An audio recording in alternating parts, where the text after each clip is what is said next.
सबसे कम आंकड़ा। टीकाकरण का आंकड़ा भी बढ़कर 107.92 करोड़ के पार। यूरोप में बढ़ी कोरोना लहर की संभावना। WHO की चेतावनी के बाद ऑस्ट्रिया ने बिना टीका लगाए लोगों के रेस्टोरेंट जाने पर लगाया बैन। बढ़ते मामलों को देखते हुए मंगलवार को फ्रांस के राष्ट्रपति करेंगे देश को संबोधित।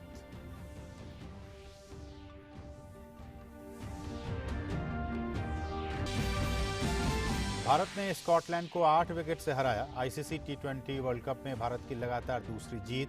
वहीं दूसरे मुकाबले में न्यूजीलैंड ने नामीबिया को दी 52 रनों से मात।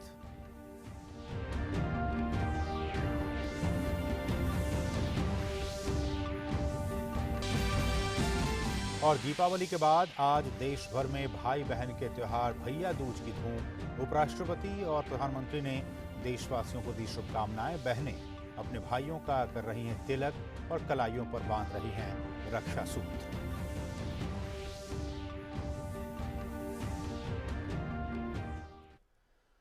नमस्कार, DD न्यूज में आप सभी दर्शकों का बहुत बहुत स्वागत है। मैं हूं असीम मिश्रा। दीपावली से ठीक एक दिन पहले केंद्र सरकार ने पेट्रोल और डीजल की कीमतों पर उत्पाद शुल्क घटाने का ऐलान किया। इसके बाद अब तक देश के 23 राज्यों ने मूल्य वर्धित कर, जिसे वैट कहते हैं, उसमें कटौती कर दी है। इनमें से अधिकतर बीजेपी शासित राज्य या फिर केंद्र शासित प्रदेश हैं। लेकिन कांग्रेस शासित राज्यों में अब भी वैट की कटौती नहीं की गई है। कुल 13 राज्य या फिर केंद्र शासित प्रदेश ऐसे हैं जहां अब तक वैट नहीं कम किए गए हैं। ऐसे में इन राज्यों में सिर्फ केंद्र की ओर से दी गई राहत ही प्रभावी है। दिलचस्प ये है कि जिन राज्यों ने वैट पर राहत नहीं दी है उनमें अधिकतर कांग्रेस शासित प्रदेश हैं। ये राज्य हैं महाराष्ट्र, राष्ट्रीय राजधानी क्षेत्र दिल्ली, पश्चिम बंगाल, तमिलनाडु, तेलंगाना, आंध्र प्रदेश, केरल, अंडमान निकोबार, झारखंड, ओडिशा, छत्तीसगढ़, पंजाब और राजस्थान। वैट पर राहत की वजह से पेट्रोल की कीमतों में सबसे ज्यादा कमी लद्दाख में हुई है। इसके बाद कर्नाटक और पुडुचेरी का स्थान है। लद्दाख में पेट्रोल की कीमतों में 13 रुपए 43 पैसे, कर्नाटक में पेट्रोल की कीमतों में 13 रुपए 35 पैसे, पुडुचेरी में पेट्रोल की कीमतों में 12 रुपए 85 पैसे की कटौती की गई है। वहीं डीजल के मामले में भी सबसे अधिक कटौती लद्दाख में 19 रुपए 61 पैसे प्रति लीटर की कर दी गई है। और पेट्रोल और डीजल के दामों में कटौती के बाद अब भारतीय जनता पार्टी कांग्रेस पर हमलावर हो गई है। बीजेपी का सवाल है कि कांग्रेस शासित राज्य तेल की कीमतों को लेकर वैट क्यों कम नहीं कर रहे हैं। दरअसल केंद्र सरकार की ओर से डीजल पेट्रोल की एक्साइज ड्यूटी कम करने के बाद बीजेपी शासित राज्यों ने भी वैट घटाने की घोषणा कर दी है, जिससे उन राज्यों में तेल के दाम अब पहले की अपेक्षा काफी कम हो गए हैं। जिसके बाद अब बीजेपी ने कांग्रेस पर निशाना साधना शुरू कर दिया है। बीजेपी प्रवक्ता ने कहा है कि महाराष्ट्र, पश्चिम बंगाल, पंजाब, दिल्ली, छत्तीसगढ़ में वैट आखिर क्यों कम नहीं हो रही हैं, जबकि बीजेपी शासित राज्यों में कटौती हो रही है। गौरव भाटिया ने कहा कि कांग्रेस की सरकारें आम जनता से जुड़ा ठोस फैसला क्यों नहीं ले पा रही हैं। हर पल राजनीति करने वाले ये विपक्ष के नेता जो बार बार कहते थे महंगाई हो गई है, आम जनता के बारे में सोचो, कब सोचोगे। आज जो पहल आदरणीय प्रधानमंत्री जी ने की है, जो भाजपा शासित राज्यों में मुख्यमंत्रियों ने की है, वो ये लोग क्यों नहीं कर पा रहे हैं। और वहीं मेघालय में भी पेट्रोल और डीजल की कीमतों में कटौती की गई है। प्रदेश में ईंधन की कीमतों में राहत देने का फैसला करते हुए कैबिनेट ने पेट्रोल पर वैट 20% से घटाकर 13.5% करने पर सहमति जताई है। डीजल के मामले में अब इसे 12% से घटाकर 5% प्रति लीटर कर दिया गया है। कैबिनेट की बैठक के बाद उप मुख्यमंत्री प्रोस्टोन तिनसोंग ने संवाददाताओं से कहा कि नई दरें कल रात से लागू हो गई हैं। सरकार ने खाद्य तेल के दामों में भी पिछले 1 वर्ष से हो रही बढ़ोतरी को रोकने के लिए कच्चे पाम ऑयल, सोयाबीन और सनफ्लावर तेल पर 2.5% आधार शुल्क समाप्त कर दिया है। क्रूड पाम ऑयल पर कृषि उपकर 20% से घटाकर 7.5% तथा कच्चे सोयाबीन ऑयल और कच्चे सूरजमुखी ऑयल पर कृषि उपकर घटाकर 5% कर दिया गया है। Refined palmolein oil, refined soybean oil और रिफाइंड सनफ्लावर ऑयल पर आधार शुल्क 32.5% से घटाकर 17.5% कर दिया गया है। कटौती से पहले सभी कच्चे खाद्य तेलों पर कृषि ढांचागत उपकर सेस 20% था। कटौती के बाद कच्चे पाम ऑयल पर प्रभावी शुल्क 8.25%, जबकि कच्चे सोयाबीन और सनफ्लावर दोनों प्रकार के तेल पर 5.5% होगा।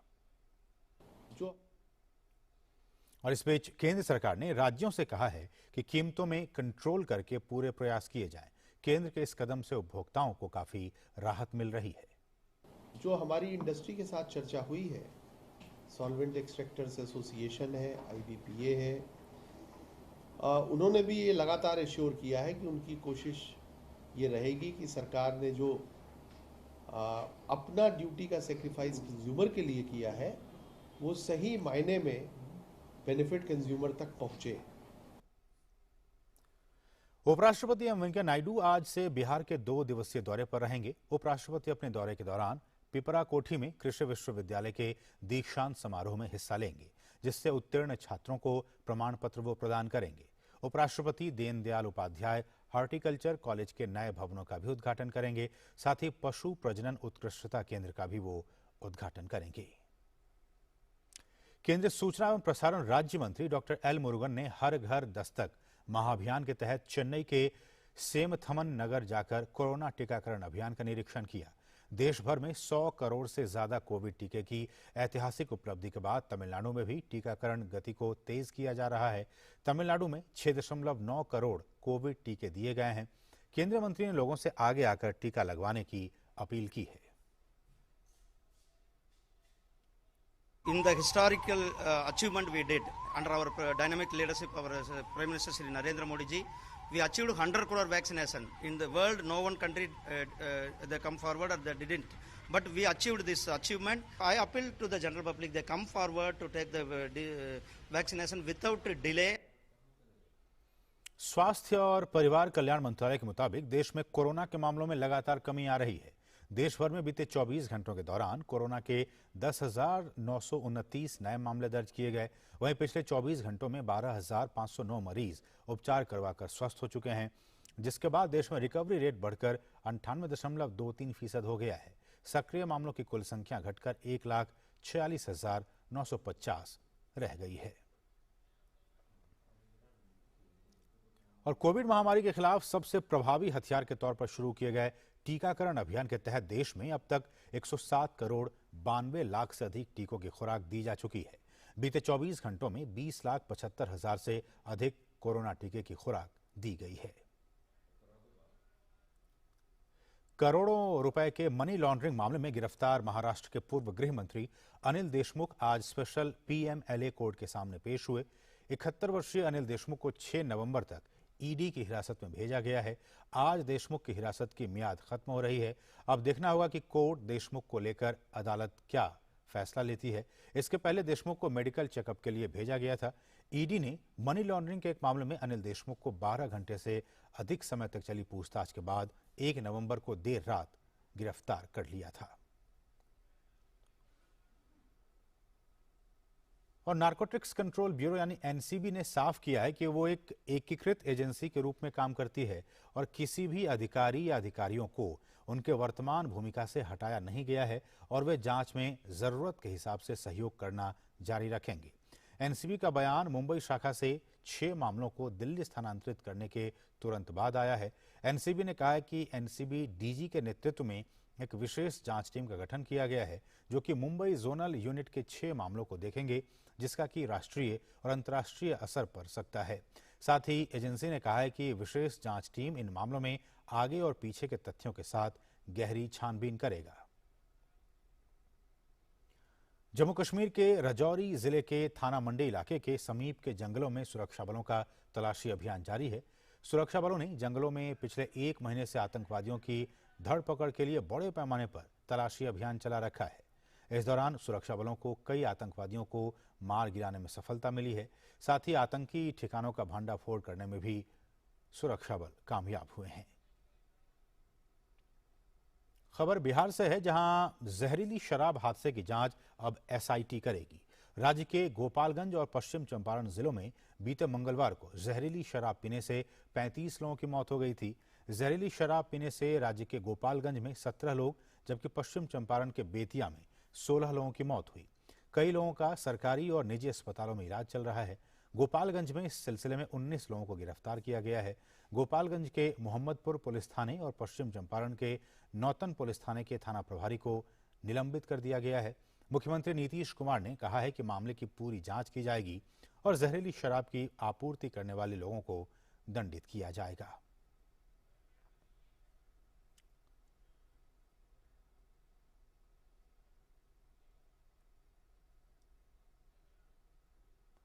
और अब बात वायु प्रदूषण की। दिल्ली सहित पूरे एनसीआर में आज सुबह हवा का स्तर गंभीर श्रेणी में बना हुआ है।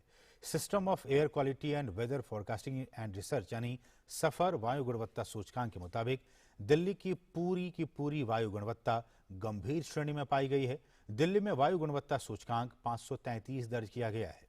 दिल्ली में दीपावली के बाद लगातार दूसरे दिन एयर क्वालिटी इंडेक्स में गंभीर श्रेणी में बना हुआ है। दिल्ली के अलावा आसपास के इलाकों में भी वायु गुणवत्ता काफी खराब हुई है। और वहीं पंजाब में पराली जलाने के मामले थम नहीं रहे हैं, जिससे कि सरकार और कृषि वैज्ञानिकों की तमाम कोशिशें नाकामयाब साबित हो रही हैं। पंजाब में ही सरकार के समझाने और बड़ी बड़ी सब्सिडी देने के बावजूद भी किसान पराली जला रहे हैं और वातावरण को खराब करने पर लगे हुए हैं। पंजाब में लुधियाना सहित कई जिलों में पराली जलाने का काम जारी है, जिससे कि वायु की गुणवत्ता पर असर पड़ रहा है। पंजाब के खाद्य और आपूर्ति मंत्री ने किसानों से पराली नहीं जलाने की एक बार फिर से अपील की है। भारतीय तटरक्षक बल ने एक बार फिर अपनी बहादुरी और जज्बे का शानदार परिचय दिया है। भारतीय तटरक्षक बल ने आग में फंसे 7 मछुआरों को सुरक्षित बचा लिया है। भारतीय तटरक्षक बल के अधिकारी के मुताबिक अरब सागर में एक बोट में आग लगने से मछुआरे फंसे हुए थे। यह हादसा इस क्षेत्र में पश्चिमी विक्षोभ के चलते तेज रफ्तार की हवाओं के कारण हुआ, जहां और भी कई जहाजों में पानी भर गया था। तब दूसरी जगहों पर भी रेस्क्यू ऑपरेशन किया गया।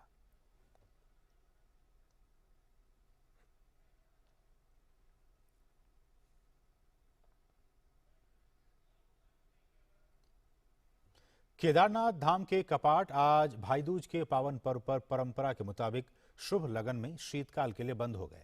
केदारनाथ धाम के कपाट सुबह 8 बजे बंद कर दिए गए। बाबा की डोली धाम से अपने शीतकालीन गद्दी स्थल ओंकारेश्वर मंदिर ऊखी मठ के लिए प्रस्थान करते हुए रात्रि प्रवास के लिए रामपुर पहुंचेगी, जबकि 7 नवंबर को बाबा की डोली शीतकालीन गद्दी स्थल में विराजमान होगी, जहां 6 महीने तक श्रद्धालु अपने आराध्य के दर्शन और पूजा अर्चना कर सकेंगे। यमुनोत्री धाम के कपाट भी आज दोपहर बंद होंगे।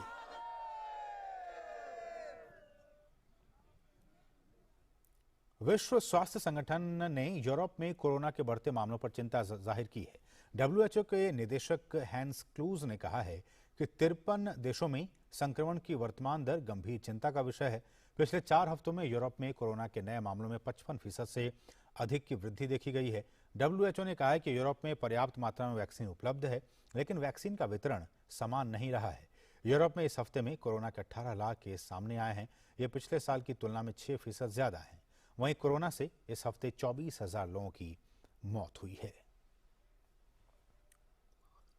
ऑस्ट्रिया ने रेस्टोरेंट और कैफे में कोविड टीकाकरण की खुराक नहीं लेने वाले लोगों के प्रवेश पर रोक लगा दी है। ऑस्ट्रिया में कोरोना के मामलों में रिकॉर्ड बढ़ोतरी जारी है। ऑस्ट्रिया की लगभग 64% आबादी का टीकाकरण हो चुका है, जो कि यूरोप के अधिकांश देशों की तुलना में सबसे कम टीकाकरण है। ऑस्ट्रिया में कोरोना के 9,000 से ज्यादा मामले आ चुके हैं। अमेरिका के उच्च सदन यानी सीनेट ने 1,000 अरब डॉलर के व्यय वाली बुनियादी ढांचा योजना को पास कर दिया है। योजना के पक्ष में 206 वोट पड़े। ये आर्थिक पैकेज जल प्रणालियों, electrical grid, high speed internet और क्वालिटी हाउसिंग में सुधार लाएगा। इस योजना से अमेरिका के आधारभूत ढांचे में काफी सुधार होगा। इस पैकेज में लगभग 32,000 किलोमीटर सड़कें, 10,000 पुलों के साथ साथ हवाई अड्डों और इलेक्ट्रिक मोबिलिटी का आधुनिकीकरण किया जाएगा। अफ्रीकी देश इथियोपिया में स्थानीय व्यापारियों ने साल भर से चल रहे संघर्ष के हाल के सप्ताह में और गहरा जाने के बाद इकोनॉमी के चौपट हो जाने की आशंका जताई है। इथियोपिया में नए गठित गुटों के गठबंधन ने हाल में बलपूर्वक या बातचीत के जरिए प्रधानमंत्री अबी अहमद को हटाने के अपने इरादे को जताया था। इथियोपिया की सरकार ने इस गठबंधन को सिरे से नकार दिया है। इस बीच अमेरिकी दूतावास ने सभी अमेरिकी नागरिकों से इथियोपिया से जल्द निकलने की सलाह दी है। साल भर से चल रहे संघर्ष में हजारों लोग मारे गए हैं और करीब 20 लाख लोग विस्थापित हुए हैं। बात फिल्म महोत्सव की। गोवा में आयोजित होने वाले अंतर्राष्ट्रीय फिल्म समारोह की तैयारियां जोरों पर हैं। इस बार क्या कुछ खास रहने वाला है इस फिल्म महोत्सव में, आइए देखते हैं इस रिपोर्ट के जरिए। हर साल गोवा में आयोजित होने वाले अंतर्राष्ट्रीय फिल्म समारोह के 52वें संस्करण के शुरू होने में अब कुछ ही वक्त बाकी है। ऐसे में इसकी तैयारी को लेकर कोई कसर नहीं छोड़ी जा रही। 2020 में 51वें संस्करण ने अपनी चमक बिखेरी, जिसमें open forms, workshops, master classes, discussions में ऑनलाइन प्लेटफॉर्म पर आम लोगों ने खूब बढ़ चढ़कर हिस्सा लिया।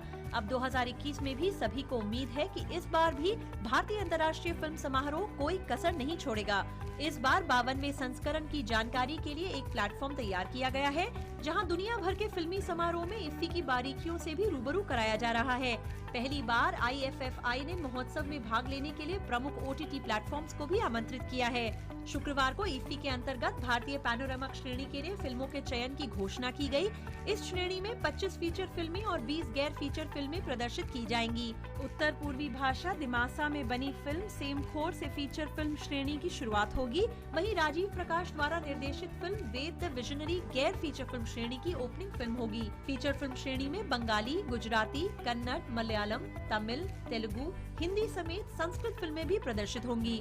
गैर फीचर फिल्म श्रेणी में भी विभिन्न भाषाओं की फिल्मों का प्रदर्शन किया जाएगा। देश के साथ साथ दुनिया भर में प्रसिद्ध इफ्फी के शुरू होने का फिल्म प्रेमियों को बेसब्री से इंतजार है। Jyotika Grover, DD news. और तमिलनाडु के ट्रांसजेंडर्स दुनिया भर में धूम मचाने के लिए तैयार हैं।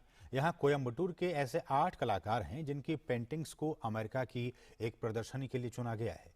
ये प्रदर्शनी इस महीने की 22 नवंबर से शुरू होगी।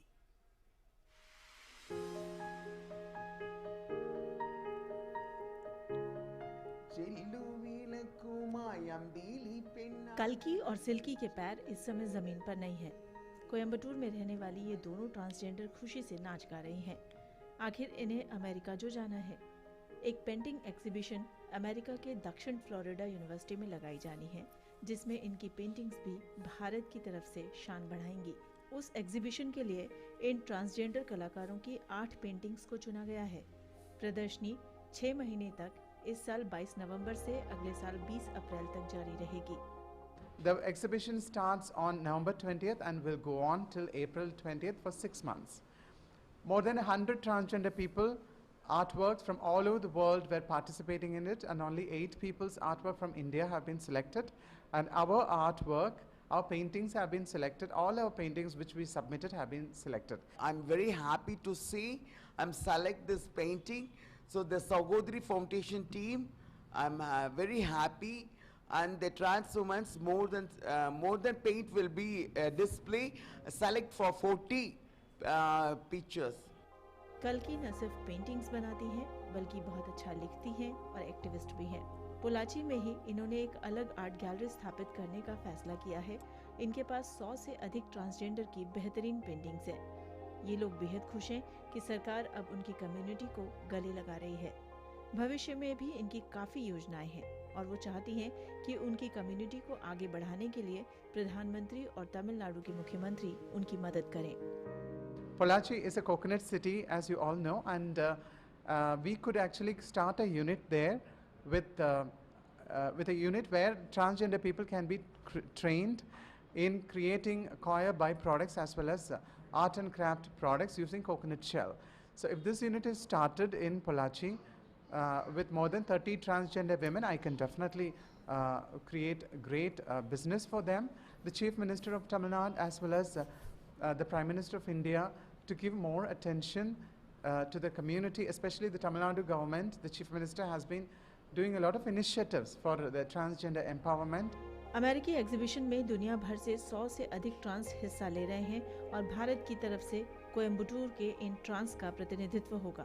तो फिलहाल जश्न के मूड में आ चुके ये लोग अब अमेरिका की उड़ान भरने की तैयारी में हैं।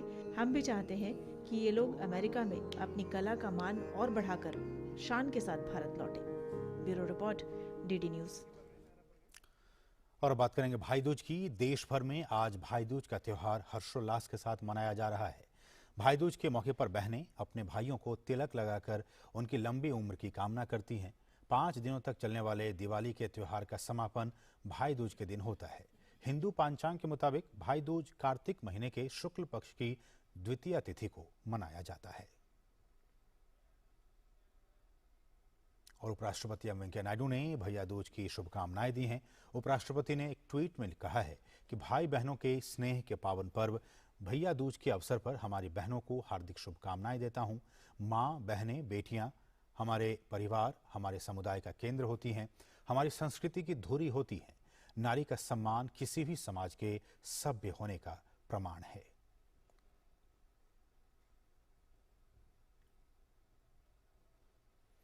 वहीं प्रधानमंत्री नरेंद्र मोदी ने भी देशवासियों को भाई दूज की शुभकामनाएं दी हैं। पीएम मोदी ने ट्वीट करते हुए कहा है कि सभी देशवासियों को भाई दूज की ढेरों शुभकामनाएं। मशहूर कोच तारक सिन्हा का आज 71 साल की उम्र में कैंसर से जंग के बाद निधन हो गया। सिन्हा पीढ़ियों से क्रिकेट खिलाड़ियों को कोचिंग देने के लिए प्रसिद्ध थे और इस सूची में सुरेंद्र खन्ना, मनोज प्रभाकर, अजय शर्मा, अतुल वासन, आशीष नेहरा, संजीव शर्मा, आकाश चोपड़ा, शिखर धवन, अंजुम चोपड़ा और ऋषभ पंत के नाम शामिल हैं। तारक सिन्हा दिल्ली में सोनेट क्रिकेट क्लब नाम से एकेडमी चलाते थे। इनकी कोचिंग से निकले 12 खिलाड़ियों ने इंटरनेशनल क्रिकेट में भारत का प्रतिनिधित्व किया, जबकि उनके 100 से ज्यादा खिलाड़ियों ने फर्स्ट क्लास क्रिकेट में अपने टैलेंट का जलवा दिखाया। तारक सिन्हा द्रोणाचार्य अवार्ड से सम्मानित होने वाले देश के 5वें कोच थे। और अब बात क्रिकेट की। आईसीसी टी20 वर्ल्ड कप में भारत ने लगातार दूसरी जीत हासिल करते हुए सेमीफाइनल में पहुंचने की उम्मीदों को बरकरार रखा है। भारत ने स्कॉटलैंड को एक तरफा मुकाबले में 8 विकेट से हरा दिया। स्कॉटलैंड से जीत के लिए मिले 86 रन के लक्ष्य को भारतीय टीम ने केवल 6.3 ओवरों में 2 विकेट को गंवाकर हासिल कर लिया। इस जीत के साथ ही टीम इंडिया के रन रेट में भी बड़े स्तर पर बदलाव हुए हैं। भारतीय टीम ग्रुप अंक तालिका में तीसरे स्थान पर पहुंच गई है। भारत को अब अगर सेमीफाइनल में पहुंचना है तो उसे ये उम्मीद करनी होगी कि अफगानिस्तान की टीम न्यूजीलैंड को हरा दे और उसके बाद टीम इंडिया नामीबिया के खिलाफ अपना आखिरी ग्रुप मुकाबला भी बड़े अंतर से जीत ले।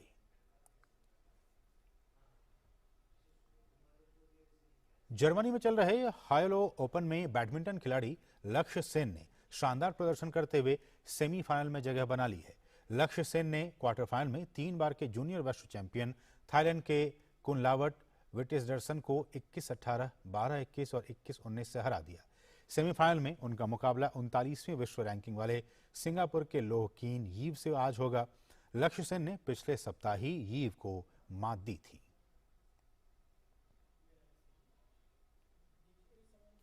तो इस बुलेटिन में बस इतना ही। हमें दीजिए अनुमति। नमस्कार।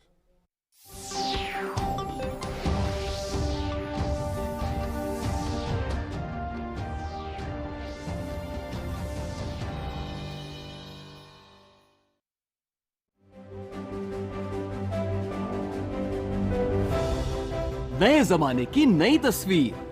अब छत पर लगे टीवी एंटेना को कहो गुड बाय सदा के लिए। समय के साथ बदलें, आगे बढ़ें। ले आए आज ही दूरदर्शन का डीडी फ्री डिश। इसमें है आपके पसंदीदा 100 से ज्यादा टीवी चैनल्स। इसके अलावा 51 एजुकेशनल यानी पढ़ाई लिखाई वाले चैनल्स और 48 रेडियो चैनल्स। और तो और सेट टॉप बॉक्स लगवाने के बाद कोई खर्चा नहीं, बिल्कुल नहीं। डिजिटल क्रांति की ओर एक कदम और आपका DD free dish.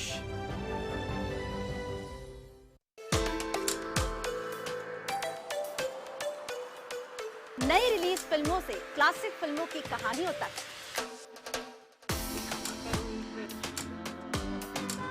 Flop show या ब्लॉकबस्टर, चर्चा, परिचर्चा या अवार्ड फंक्शन,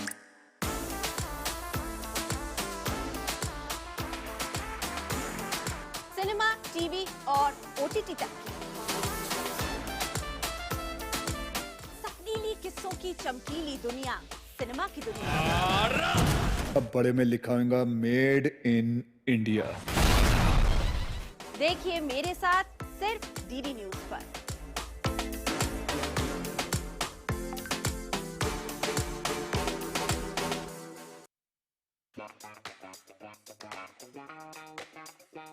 सफर का ये पड़ाव जरूर आखिरी है, पर थोड़े लम्हों का एहसास अब भी बाकी है।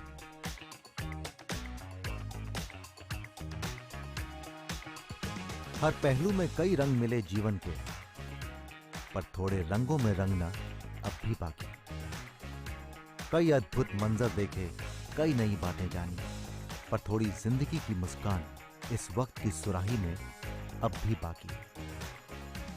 भावनात्मक जुड़ाव मुझे जो है इससे नजर आता है। मीलों चलकर अब मंजिल के करीब हूं मैं, पर गंगा से विदा लेना अब भी बाकी है। इस शो ने और गंगा ने जो मुझे दिया है वो मेरे लिए बहुमूल्य है। रग रग में गंगा, एक निर्मल अविरल यात्रा देखना ना भूलिए हर शनिवार और रविवार शाम 8:30 बजे आपके अपने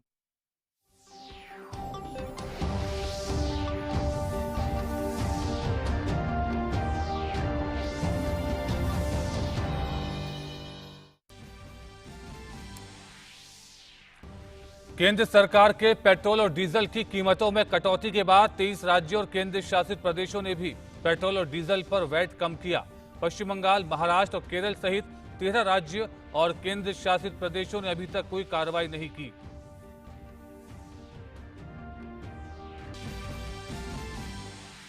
खाद्य तेल की कीमतों में कमी के लिए केंद्र सरकार के प्रयासों का दिखने लगा असर। देश भर में खाद्य तेलों की कीमतों में 7 से 20% की कमी। केंद्र सरकार ने राज्यों से कहा, कीमतों में नियंत्रण के किए जाएं पूरे प्रयास। देश में लगातार कोरोना संक्रमण के मामलों में दर्ज हो रही है गिरावट। 1,46,000 बचे हैं सक्रिय मामले। पिछले 255 दिनों का यह सबसे कम आंकड़ा। टीकाकरण का आंकड़ा भी बढ़कर 107.92 करोड़ के पार। यूरोप में बढ़ी कोरोना लहर की संभावना। WHO की चेतावनी के बाद ऑस्ट्रेलिया ने बिना टीका लगाए लोगों के रेस्तरां जाने पर लगाया प्रतिबंध। बढ़ते मामलों को देखते हुए मंगलवार को फ्रांस के राष्ट्रपति करेंगे देश को संबोधित।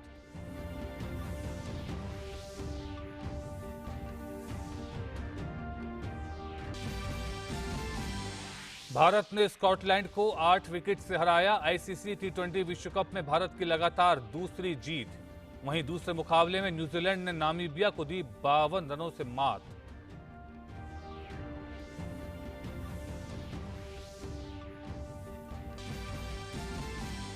और दीपावली के बाद आज देश में भाई बहन के त्योहार भैया दूज की धूम। उपराष्ट्रपति और प्रधानमंत्री ने देशवासियों को दी शुभकामनाएं।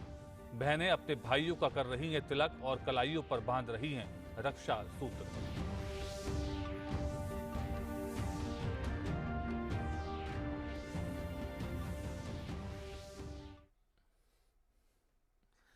नमस्कार, देश विदेश की ताजा तरीन खबरों के साथ हम हाजिर हैं। मैं हूं नदीम अंसारी। दिवाली से ठीक एक दिन पहले केंद्र सरकार ने पेट्रोल और डीजल पर उत्पाद शुल्क घटाने का ऐलान किया था। इसके बाद अब तक देश के 23 राज्यों ने मूल्य वर्धित कर यानी वैट में कटौती कर दी है। इनमें से अधिकतर बीजेपी शासित राज्य या केंद्र शासित प्रदेश हैं। वहीं कांग्रेस शासित राज्यों में अब भी वैट की कटौती नहीं की गई है। कुल 13 राज्य या केंद्र शासित प्रदेश में अब तक वैट नहीं कम किए गए।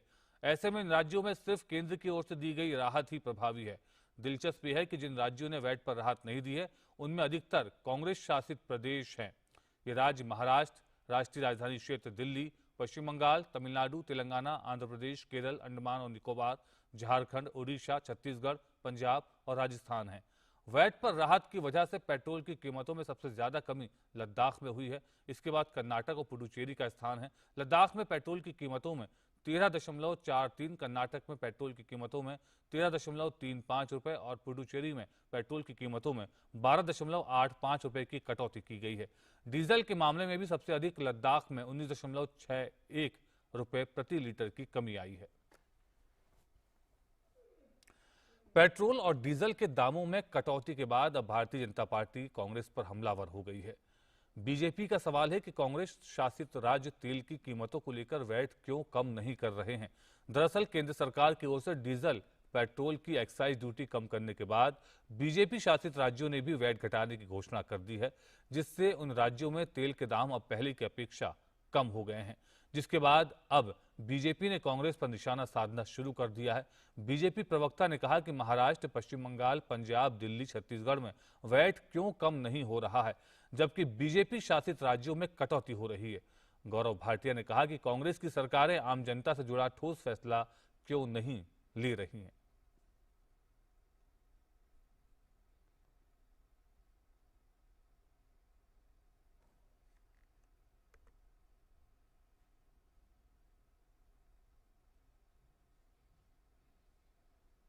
हर पल राजनीति करने वाले ये विपक्ष के नेता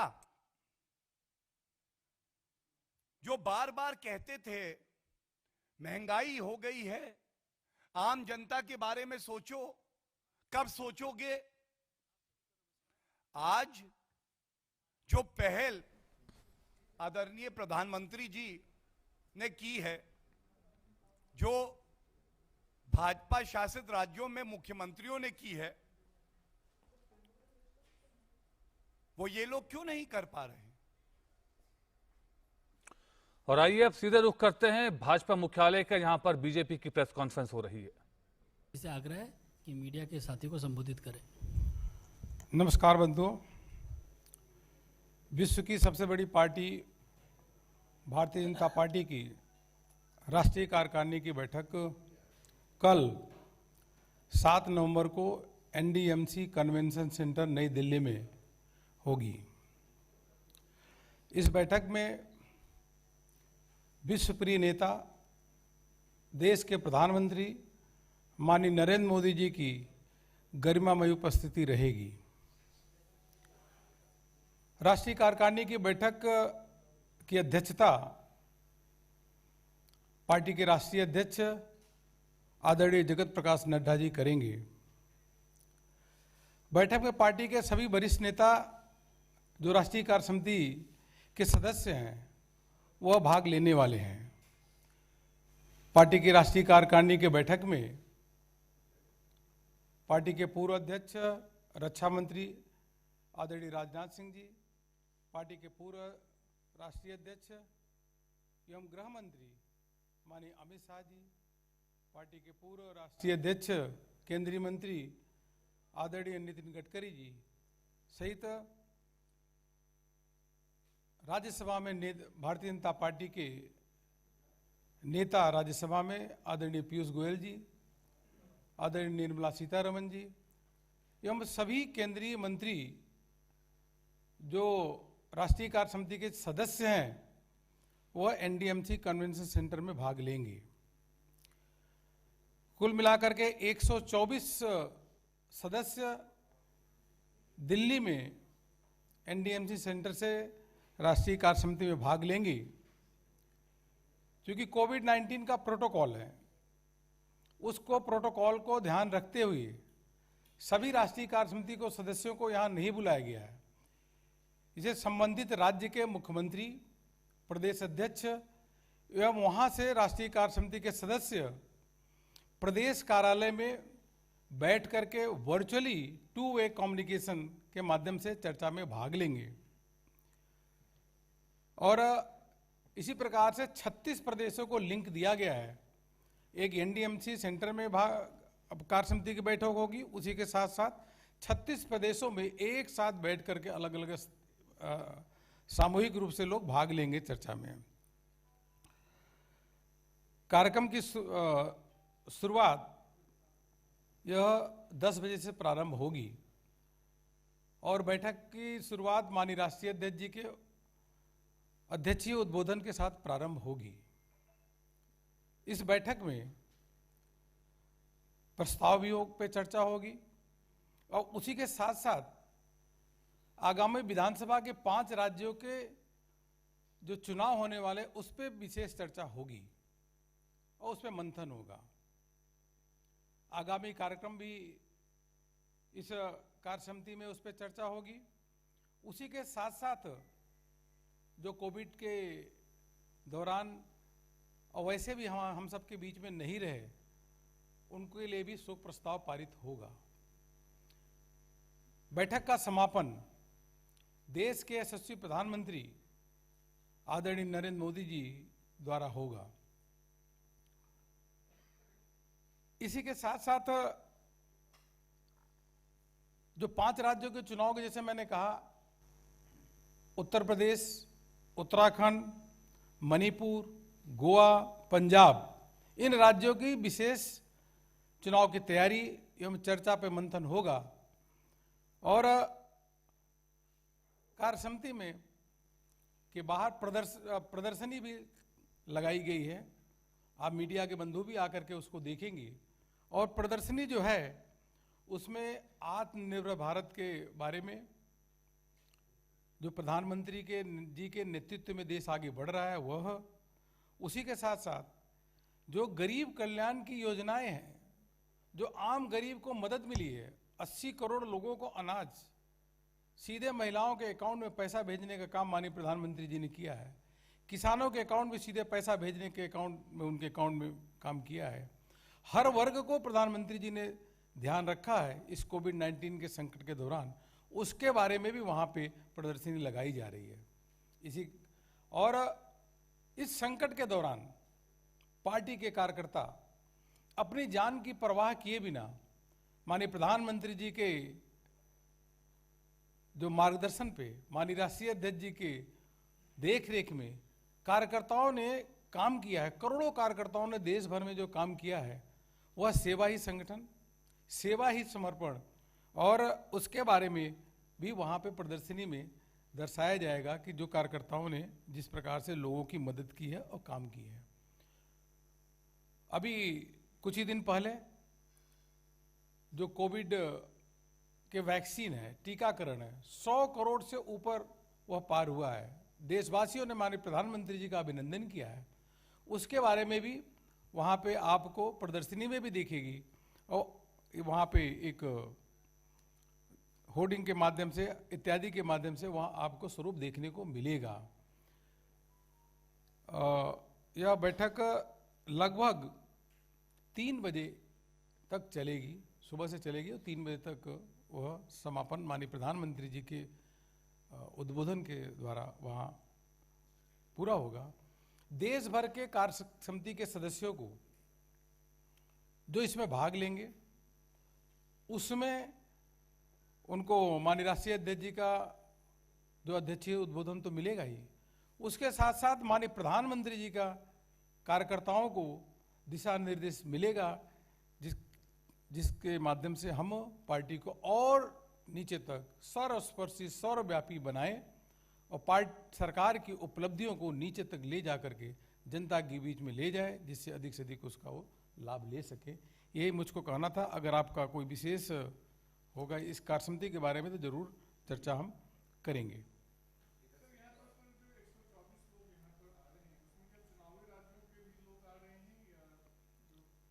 नहीं, चुनावी राज्य के जो लोग हैं वो अपने स्थान पे ही बैठ करके भाग ले रहे हैं। अभी तक तो यही सूचना है।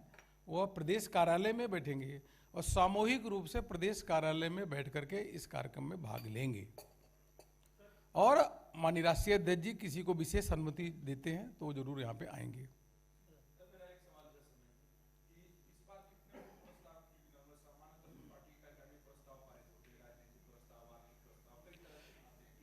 एक ही प्रस्ताव आएगा, राजनीतिक प्रस्ताव।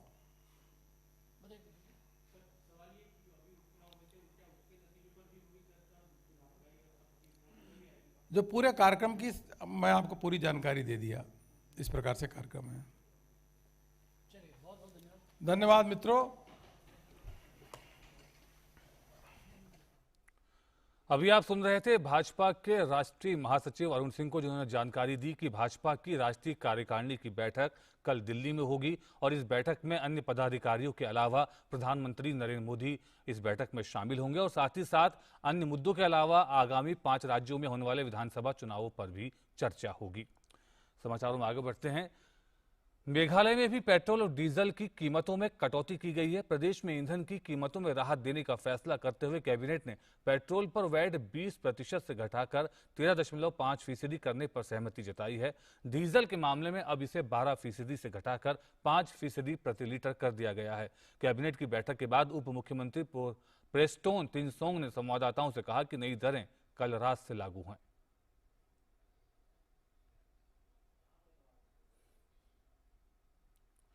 सरकार ने खाद्य तेल के दामों में पिछले 1 वर्ष से हो रही बढ़ोतरी को रोकने के लिए कच्चे पाम ऑयल, सोयाबीन और सनफ्लावर तेल पर 2.5% आधार शुल्क को समाप्त कर दिया है।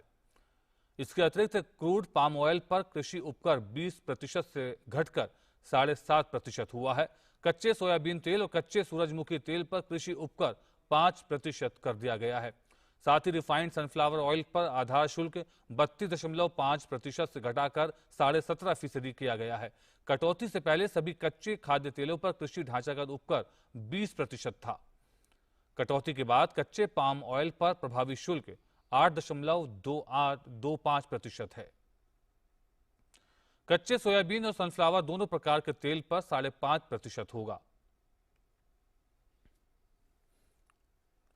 इस बीच केंद्र सरकार ने राज्यों से कहा है कि कीमतों में नियंत्रण के पूरे प्रयास किए जाएं। केंद्र के इस कदम से उपभोक्ताओं को राहत मिल रही है।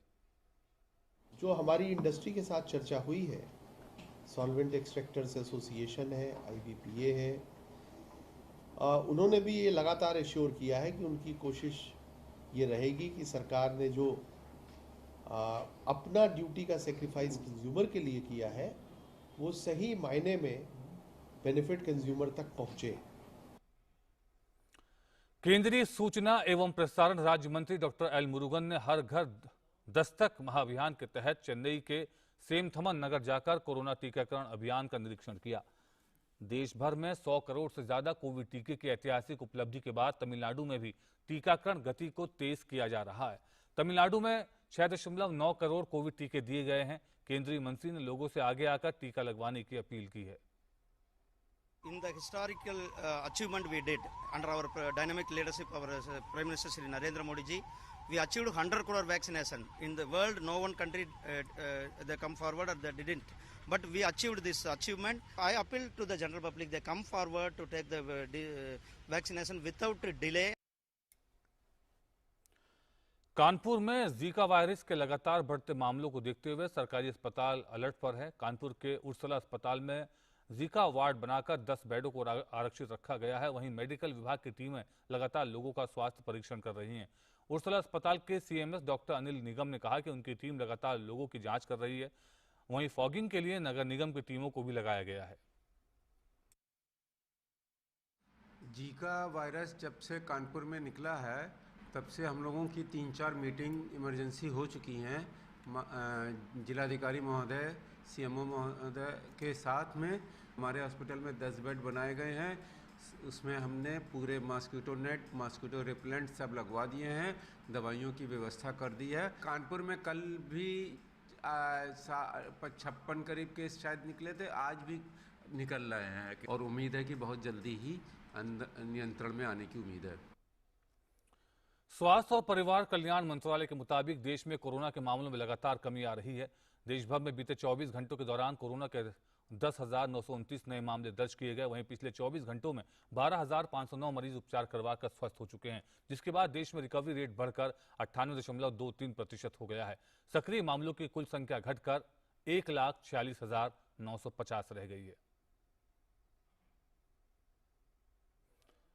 कोविड महामारी के खिलाफ सबसे प्रभावी हथियार के रूप में शुरू किए गए टीकाकरण अभियान के तहत देश में अब तक 107 करोड़ 92 लाख से अधिक टीकों की खुराक दी जा चुकी है। बीते 24 घंटों में 20,75,000 से अधिक कोरोना टीके की खुराक दी गई। करोड़ों रुपए के मनी लॉन्ड्रिंग मामले में गिरफ्तार महाराष्ट्र के पूर्व गृह मंत्री अनिल देशमुख आज स्पेशल पीएमएलए कोर्ट के समक्ष पेश हुए। 71 वर्षीय अनिल देशमुख को 6 नवंबर तक प्रवर्तन निदेशालय की हिरासत में भेजा गया है। आज देशमुख की हिरासत की मियाद खत्म हो रही है। अब देखना होगा कि देशमुख को लेकर अदालत क्या फैसला लेती है। इसके पहले देशमुख को मेडिकल चेकअप के लिए भेजा गया था। ईडी ने मनी लॉन्ड्रिंग के एक मामले में अनिल देशमुख को 12 घंटे से अधिक समय तक चली पूछताछ के बाद 1 नवंबर को देर रात गिरफ्तार कर लिया था।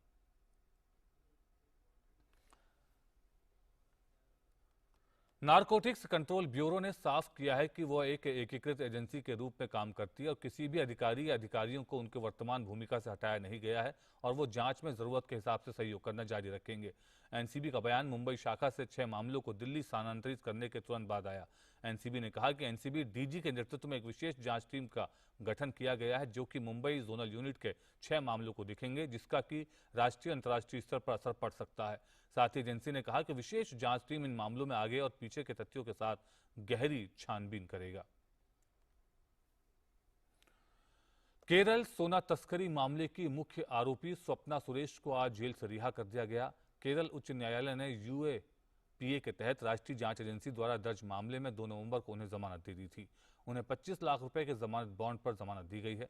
सोने की तस्करी के मामले में गिरफ्तार की गई स्वप्ना सुरेश को 15 महीने बाद तिरुवनंतपुरम स्थित महिला जेल में रखा गया था। आज उनको रिहा किया गया। स्वप्ना सुरेश को बेंगलुरु से एनआईए ने गिरफ्तार किया था। एनआईए ने तस्करी मामले के आतंकवाद कनेक्शन की जांच के लिए स्वप्ना के खिलाफ यूएपीए के तहत केस दर्ज किया था। बिहार में जहरीली शराब हादसे की जांच एसआईटी करेगी। राज्य के गोपालगंज और पश्चिम चंपारण जिलों में बीते मंगलवार को जहरीली शराब पीने से 35 लोगों की मौत हो गई थी। जहरीली शराब पीने से प्रदेश के गोपालगंज में 17 लोग जबकि पश्चिम चंपारण के बेतिया में 16 लोगों की मौत हुई है। कई लोगों का सरकारी और निजी अस्पतालों में इलाज चल रहा है। गोपालगंज में इस सिलसिले में 19 लोगों को गिरफ्तार किया गया है। गोपालगंज के मोहम्मदपुर पुलिस थाने और पश्चिम चंपारण के नौतन पुलिस थाने के थाना प्रभारियों को निलंबित कर दिया गया है। मुख्यमंत्री नीतीश कुमार ने कहा कि मामले की पूरी जांच की जाएगी और जहरीली शराब की आपूर्ति करने वाले लोगों को दंडित किया जाएगा।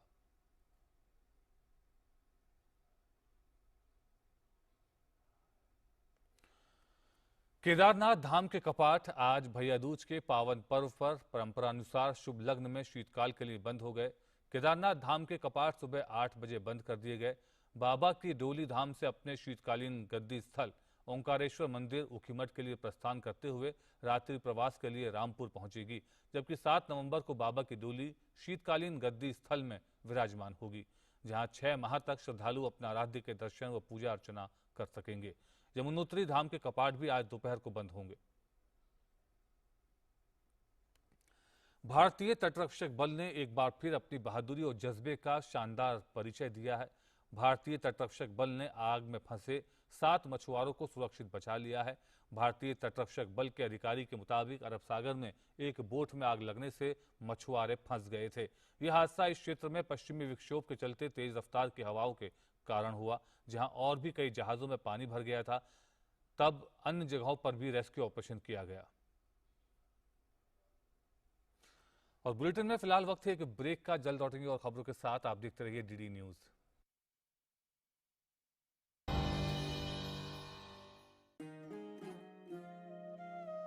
जब पैर तले से दिन गुजरे, सर के ऊपर से रात चले, तामीर करे नगरी नगरी, जब कारीगर का हाथ चले।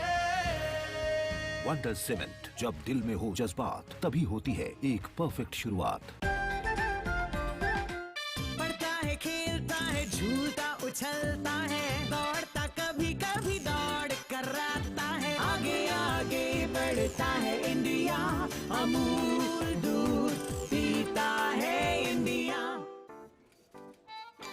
9 to 5 जॉब, अरे 5 to 9 जॉब, भाग दौड़ all the time job, the roaming वाला जॉब, द डेडलाइन वाला जॉब, और are you living in the market वाला जॉब। जिंदगी में मौके ही मौके हैं। अपनी मर्जी से जॉब चुनिए और अपनी इच्छा अनुसार कमाइए। बन जाइए LIC एजेंट। ये है जॉब से बढ़कर, ये है करियर इंश्योरेंस।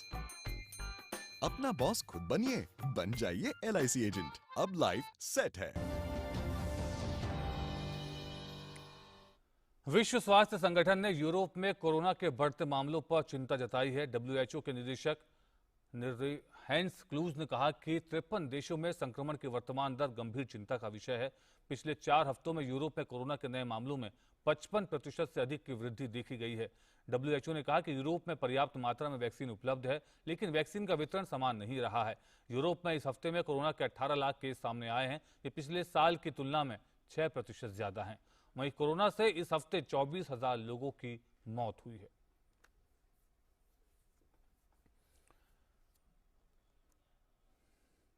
अमेरिका के उच्च सदन सीनेट ने 1000 अरब डॉलर के व्यय वाली बुनियादी ढांचा योजना को पास कर दिया है। योजना के पक्ष में 206 वोट पड़े। यह आर्थिक पैकेज जल प्रणालियों, electrical grid, high speed internet और क्वालिटी हाउसिंग में सुधार लाएगा। इस योजना से अमेरिका के आधारभूत ढांचे में काफी सुधार होगा। इस पैकेज में लगभग 32,000 किलोमीटर सड़कों, 10,000 पुलों के साथ साथ हवाई पट्टों और इलेक्ट्रिक मोबिलिटी का आधुनिकीकरण किया जाएगा। और देश भर में आज भाई दूज का त्योहार हर्षोल्लास के साथ मनाया जा रहा है।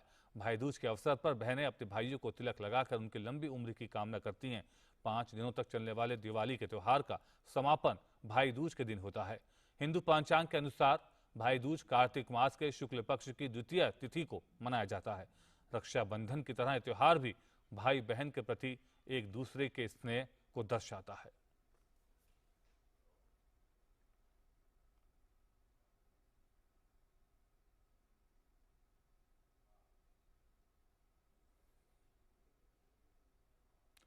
और प्रधानमंत्री नरेंद्र मोदी ने देशवासियों को भाई दूज की शुभकामनाएं दी हैं। पीएम मोदी ने ट्वीट करते हुए कहा कि सभी देशवासियों को भाई दूज की ढेरों शुभकामनाएं।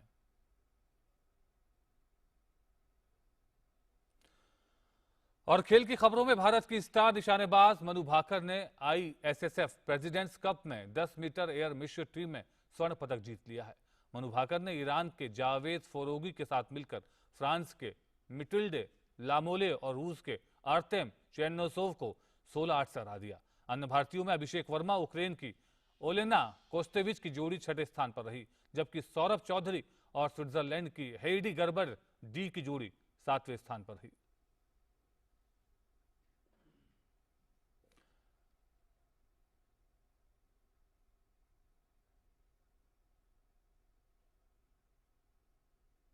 और जर्मनी में चल रहे हाइलो ओपन में बैडमिंटन खिलाड़ी लक्ष्य सेन ने शानदार प्रदर्शन करते हुए सेमीफाइनल में जगह बना ली है। लक्ष्य सेन ने क्वार्टर फाइनल में 3 बार के जूनियर विश्व चैंपियन थाईलैंड के कुनलावट विटिटसन को 21-18, 12-21, 21-19 से हराया। सेमीफाइनल में उनका मुकाबला 39वीं विश्व रैंकिंग वाले सिंगापुर के लोह कीन यी से आज होगा। लक्ष्य सेन ने पिछले सप्ताह ही यी को मात दी थी।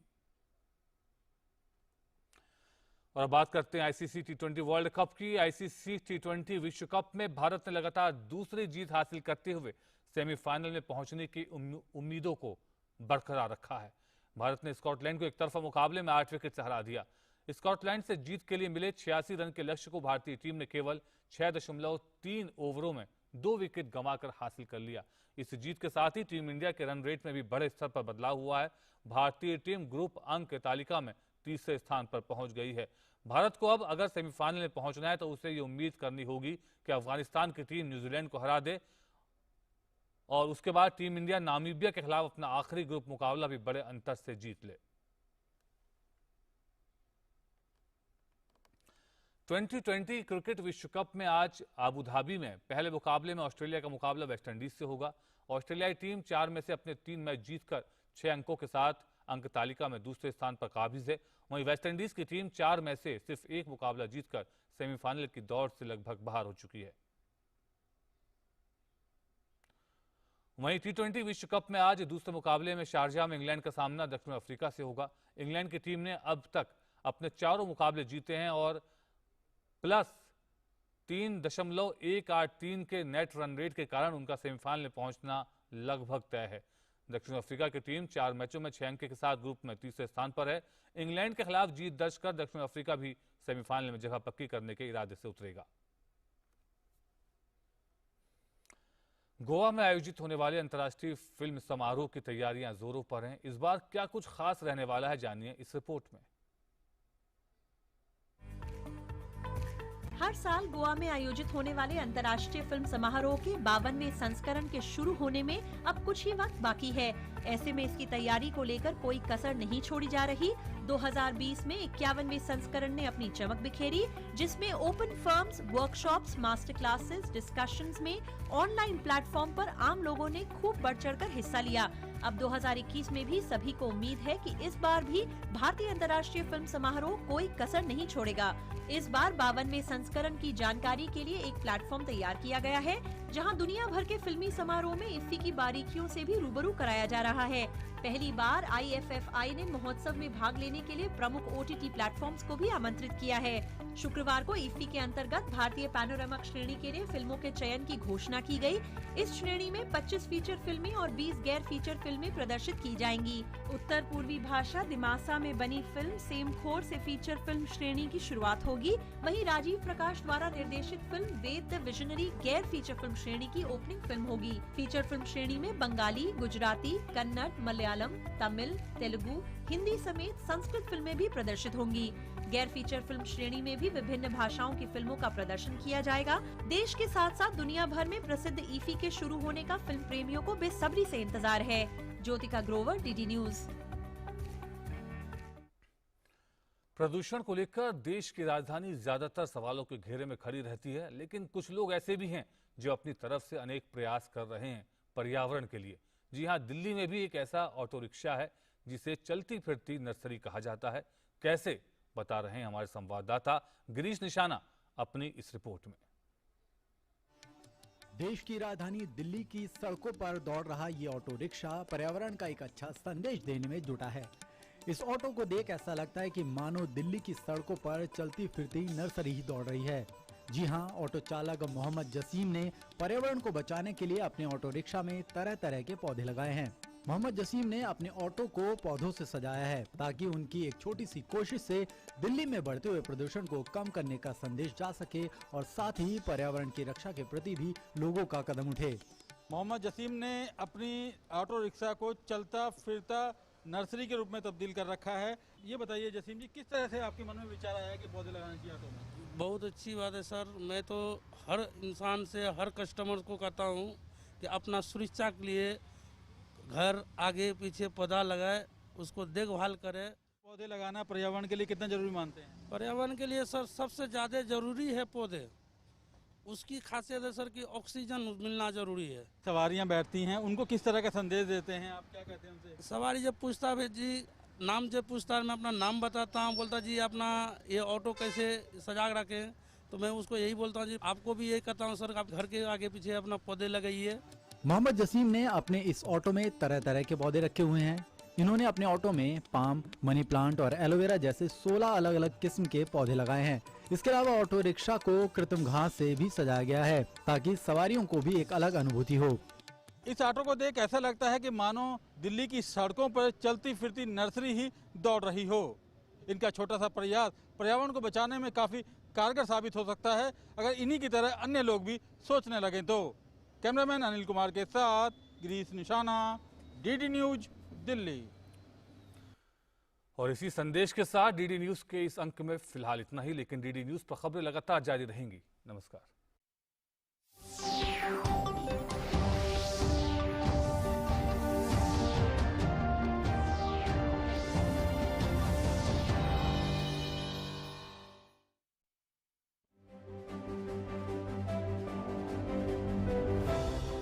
नए जमाने की नई तस्वीर।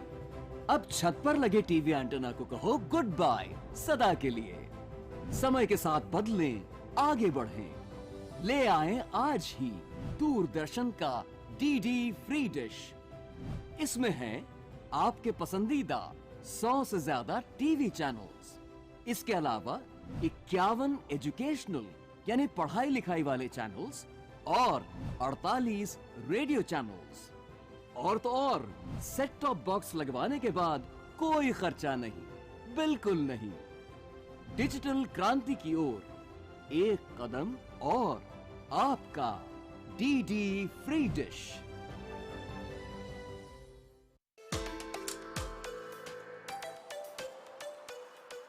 नई रिलीज फिल्मों से क्लासिक फिल्मों की कहानियों तक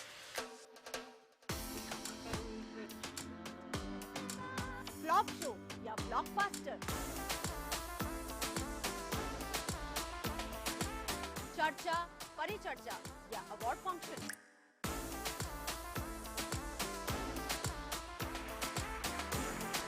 सिनेमा, टीवी और ओटीटी तक सकीली किस्सों की चमकीली दुनिया, सिनेमा की दुनिया। अब बड़े में लिखाऊंगा मेड इन इंडिया। देखिए मेरे साथ सिर्फ डीडी न्यूज पर।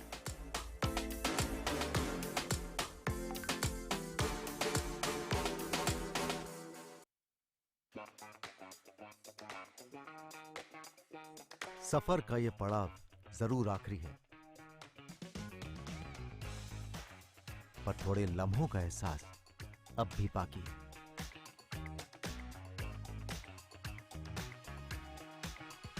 हर पहलू में कई रंग मिले जीवन के, पर थोड़े रंगों में रंगना अब भी बाकी। कई अद्भुत मंजर देखे, कई नई बातें जानी, पर थोड़ी जिंदगी की मुस्कान इस वक्त की सुराही में अब भी बाकी है। भावनात्मक जुड़ाव मुझे जो है इससे नजर आता है। मीलों चलकर अब मंजिल के करीब हूं मैं, पर गंगा से विदा लेना अब भी बाकी है।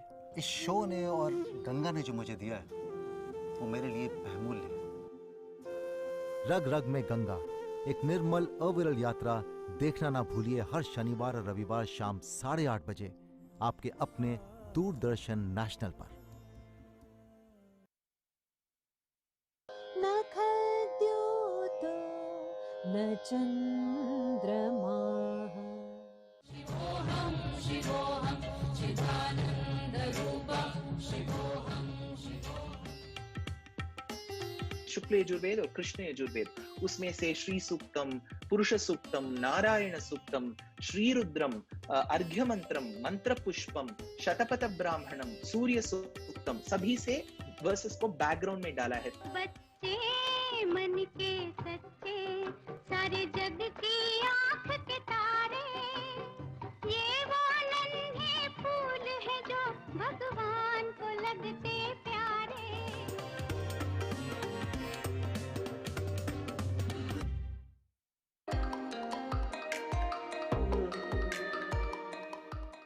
सोनसी के लोकेशन पर कैमरा पर्सन सविता सिंह जी को रजत कमल दिया जाता है।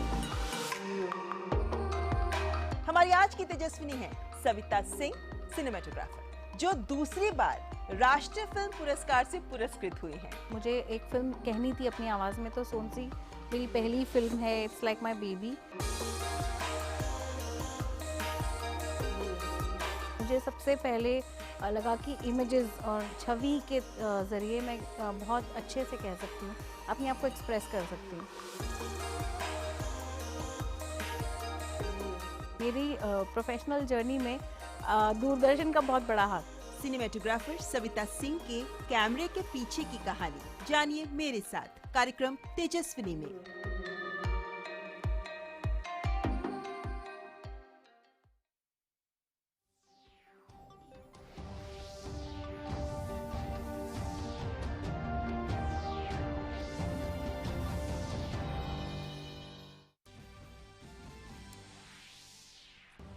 केंद्र सरकार के पेट्रोल और डीजल की कीमतों में कटौती के बाद 23 राज्यों और केंद्र शासित प्रदेशों ने भी पेट्रोल और डीजल पर वैट कम किया। पश्चिम बंगाल, महाराष्ट्र और केरल सहित 13 राज्य और केंद्र शासित प्रदेशों ने अभी तक कोई कार्रवाई नहीं की।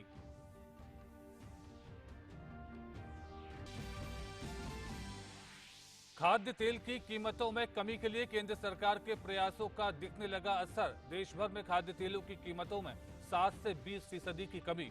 केंद्र सरकार ने राज्यों से कहा, कीमतों में नियंत्रण के किए जाएं पूरे प्रयास।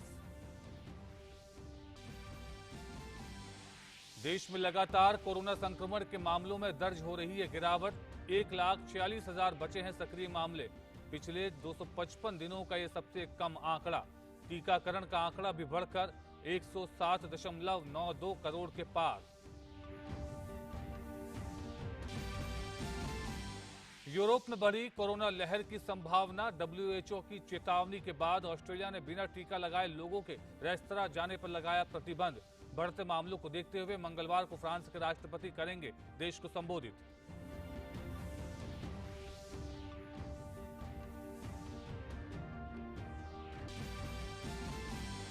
भारत ने स्कॉटलैंड को 8 विकेट से हराया। आईसीसी टी20 विश्व कप में भारत की लगातार दूसरी जीत। वहीं दूसरे मुकाबले में न्यूजीलैंड ने नामीबिया को दी 52 रनों से मात।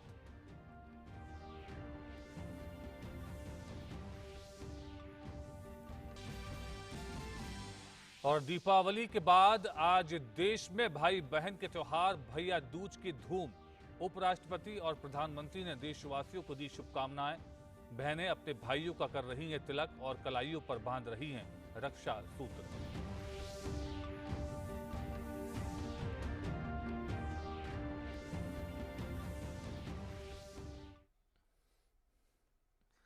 नमस्कार, देश विदेश की ताजा तरीन खबरों के साथ हम हाजिर हैं। मैं हूं नदीम अंसारी। दिवाली से ठीक एक दिन पहले केंद्र सरकार ने पेट्रोल और डीजल पर उत्पाद शुल्क घटाने का ऐलान किया था। इसके बाद अब तक देश के 23 राज्यों ने मूल्य वर्धित कर यानी वैट में कटौती कर दी है। इनमें से अधिकतर बीजेपी शासित राज्य या केंद्र शासित प्रदेश हैं। वहीं कांग्रेस शासित राज्यों में अब भी वैट की कटौती नहीं की गई है। कुल 13 राज्य या केंद्र शासित प्रदेश में अब तक वैट नहीं कम किए गए। ऐसे में इन राज्यों में सिर्फ केंद्र की ओर से दी गई राहत ही प्रभावी है। दिलचस्प यह है कि जिन राज्यों ने वैट पर राहत नहीं दी है उनमें अधिकतर कांग्रेस शासित प्रदेश हैं। ये राज्य महाराष्ट्र, राष्ट्रीय राजधानी क्षेत्र दिल्ली, पश्चिम बंगाल, तमिलनाडु, तेलंगाना, आंध्र प्रदेश, केरल, अंडमान और निकोबार, झारखंड, ओडिशा, छत्तीसगढ़, पंजाब और राजस्थान हैं। वैट पर राहत की वजह से पेट्रोल की कीमतों में सबसे ज्यादा कमी लद्दाख में हुई है। इसके बाद कर्नाटक और पुडुचेरी का स्थान है। लद्दाख में पेट्रोल की कीमतों में 13.43, कर्नाटक में पेट्रोल की कीमतों में 13.35 रुपए और पुडुचेरी में पेट्रोल की कीमतों में 12.85 रुपए की कटौती की गई है। डीजल के मामले में भी सबसे अधिक लद्दाख में 19.61 रुपए प्रति लीटर की कमी आई है। पेट्रोल और डीजल के दामों में कटौती के बाद अब भारतीय जनता पार्टी कांग्रेस पर हमलावर हो गई है। बीजेपी का सवाल है कि कांग्रेस शासित राज्य तेल की कीमतों को लेकर वैट क्यों कम नहीं कर रहे हैं। दरअसल केंद्र सरकार की ओर से डीजल, पेट्रोल की एक्साइज ड्यूटी कम करने के बाद बीजेपी शासित राज्यों ने भी वैट घटाने की घोषणा कर दी है, जिससे उन राज्यों में तेल के दाम अब पहले की अपेक्षा कम हो गए हैं। जिसके बाद अब बीजेपी ने कांग्रेस पर निशाना साधना शुरू कर दिया है।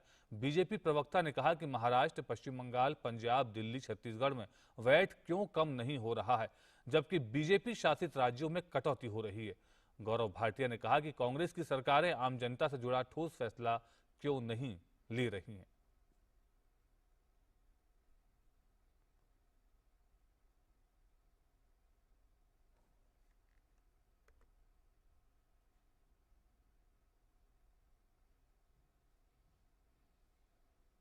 हर पल राजनीति करने वाले ये विपक्ष के नेता जो बार बार कहते थे महंगाई हो गई है, आम जनता के बारे में सोचो, कब सोचोगे।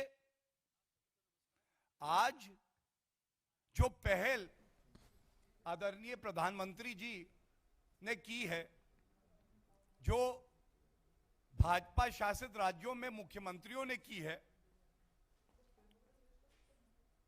वो ये लोग क्यों नहीं कर पा रहे हैं। समाचारों में आगे बढ़ते हैं।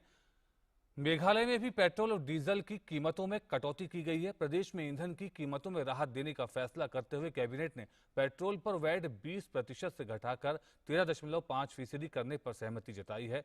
डीजल के मामले में अब इसे 12% से घटाकर 5% प्रति लीटर कर दिया गया है।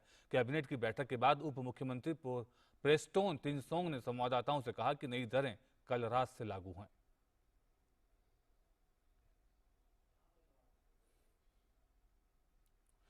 सरकार ने खाद्य तेल के दामों में पिछले 1 वर्ष से हो रही बढ़ोतरी को रोकने के लिए कच्चे पाम ऑयल, सोयाबीन और सनफ्लावर तेल पर 2.5% आधार शुल्क को समाप्त कर दिया है।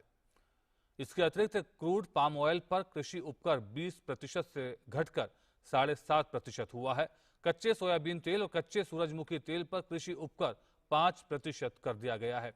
साथ ही रिफाइंड सनफ्लावर ऑयल पर आधार शुल्क 32.5% से घटाकर 17.5% किया गया है।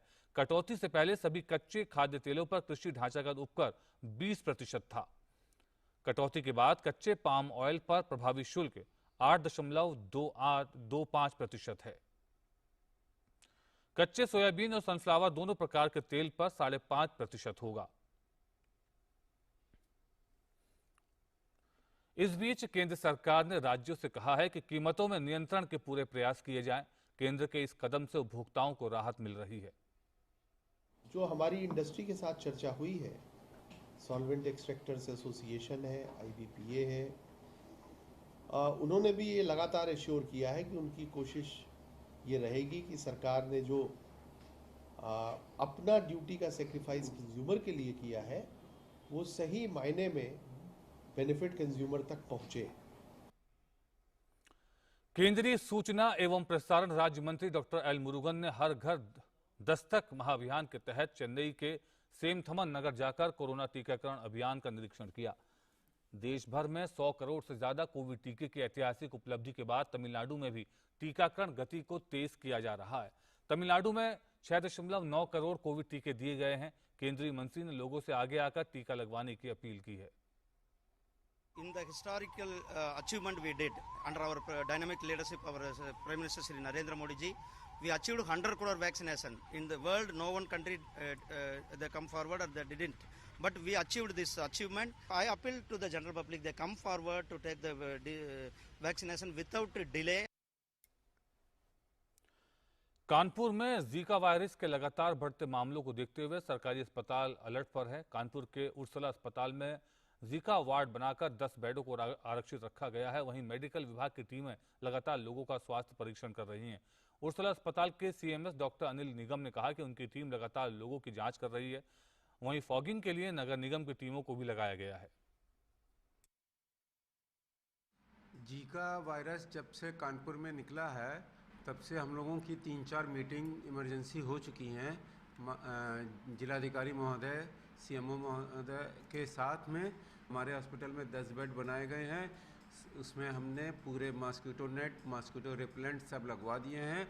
दवाइयों की व्यवस्था कर दी है। कानपुर में कल भी 56 करीब केस शायद निकले थे, आज भी निकल रहे हैं और उम्मीद है कि बहुत जल्दी ही नियंत्रण में आने की उम्मीद है।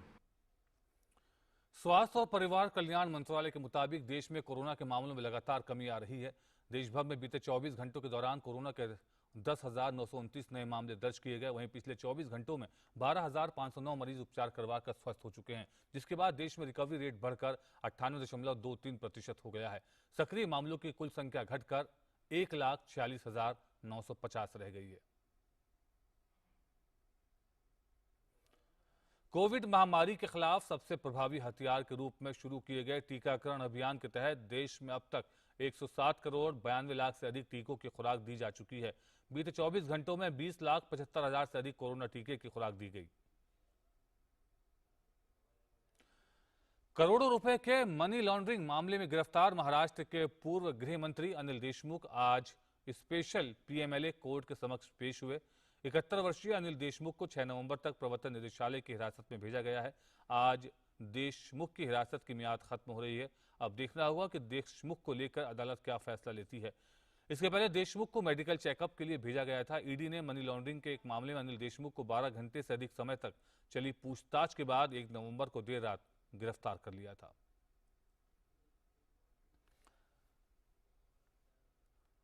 नारकोटिक्स कंट्रोल ब्यूरो ने साफ किया है कि वह एक एकीकृत एजेंसी के रूप में काम करती है और किसी भी अधिकारी या अधिकारियों को उनके वर्तमान भूमिका से हटाया नहीं गया है और वो जांच में जरूरत के हिसाब से सहयोग करना जारी रखेंगे। एनसीबी का बयान मुंबई शाखा से 6 मामलों को दिल्ली स्थानांतरित करने के तुरंत बाद आया। एनसीबी ने कहा कि एनसीबी डीजी के नेतृत्व में एक विशेष जांच टीम का गठन किया गया है जो कि मुंबई जोनल यूनिट के 6 मामलों को देखेंगे, जिसका कि राष्ट्रीय अंतर्राष्ट्रीय स्तर पर असर पड़ सकता है। साथ ही एजेंसी ने कहा कि विशेष जांच टीम इन मामलों में आगे और पीछे के तथ्यों के साथ गहरी छानबीन करेगा। केरल सोना तस्करी मामले की मुख्य आरोपी स्वप्ना सुरेश को आज जेल से रिहा कर दिया गया। केरल उच्च न्यायालय ने यूएपीए के तहत राष्ट्रीय जांच एजेंसी द्वारा दर्ज मामले में 2 नवंबर को उन्हें जमानत दे दी थी। उन्हें 25 लाख रुपए के जमानत बॉन्ड पर जमानत दी गई है। सोने की तस्करी के मामले में गिरफ्तार की गई स्वप्ना सुरेश को 15 महीने बाद तिरुवनंतपुरम स्थित महिला जेल में रखा गया था। आज उनको रिहा किया गया। स्वप्ना सुरेश को बेंगलुरु से एनआईए ने गिरफ्तार किया था। एनआईए ने तस्करी मामले के आतंकवाद कनेक्शन की जांच के लिए स्वप्ना के खिलाफ यूएपीए के तहत केस दर्ज किया था।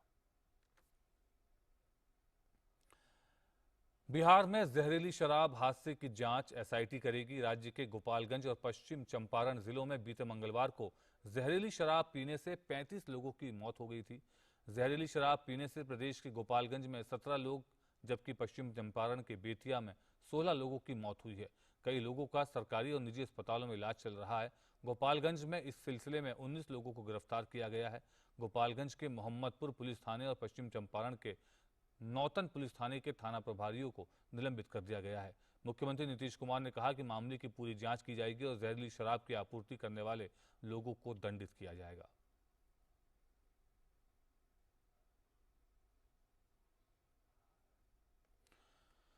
केदारनाथ धाम के कपाट आज भैया दूज के पावन पर्व पर परंपरानुसार शुभ लग्न में शीतकाल के लिए बंद हो गए। केदारनाथ धाम के कपाट सुबह 8 बजे बंद कर दिए गए। बाबा की डोली धाम से अपने शीतकालीन गद्दी स्थल ओंकारेश्वर मंदिर ऊखीमठ के लिए प्रस्थान करते हुए रात्रि प्रवास के लिए रामपुर पहुंचेगी, जबकि 7 नवंबर को बाबा की डोली शीतकालीन गद्दी स्थल में विराजमान होगी, जहां 6 माह तक श्रद्धालु अपने आराध्य के दर्शन व पूजा अर्चना कर सकेंगे। यमुनोत्री धाम के कपाट भी आज दोपहर को बंद होंगे। भारतीय तटरक्षक बल ने एक बार फिर अपनी बहादुरी और जज्बे का शानदार परिचय दिया है। भारतीय तटरक्षक बल ने आग में फंसे 7 मछुआरों को सुरक्षित बचा लिया है। भारतीय तटरक्षक बल के अधिकारी के मुताबिक अरब सागर में एक बोट में आग लगने से मछुआरे फंस गए थे। यह हादसा इस क्षेत्र में पश्चिमी विक्षोभ के चलते तेज रफ्तार की हवाओं के कारण हुआ, जहां और भी कई जहाजों में पानी भर गया था। तब अन्य जगहों पर भी रेस्क्यू ऑपरेशन किया गया। और बुलेटिन में फिलहाल वक्त है कि ब्रेक का। जल्द लौटेंगे और खबरों के साथ। आप देखते रहिए डीडी न्यूज।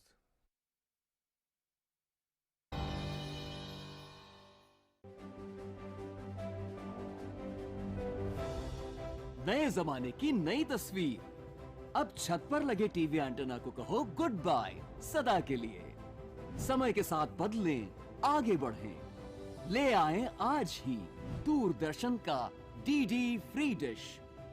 इसमें है आपके पसंदीदा 100 से ज्यादा टीवी चैनल्स। इसके अलावा 51 एजुकेशनल यानी पढ़ाई लिखाई वाले चैनल्स और 48 रेडियो चैनल्स। और तो और सेट टॉप बॉक्स लगवाने के बाद कोई खर्चा नहीं, बिल्कुल नहीं। डिजिटल क्रांति की ओर एक कदम और आपका DD free dish.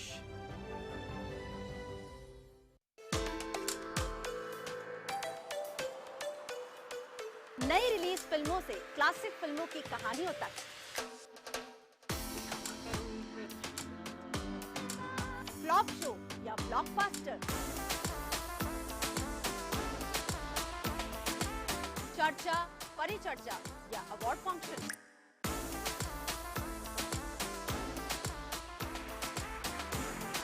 Cinema, TV और ओटीटी तक सपनीली किस्सों की चमकीली दुनिया, सिनेमा की दुनिया। अब बड़े में लिखाऊंगा मेड इन इंडिया। देखिए मेरे साथ सिर्फ डीडी न्यूज पर।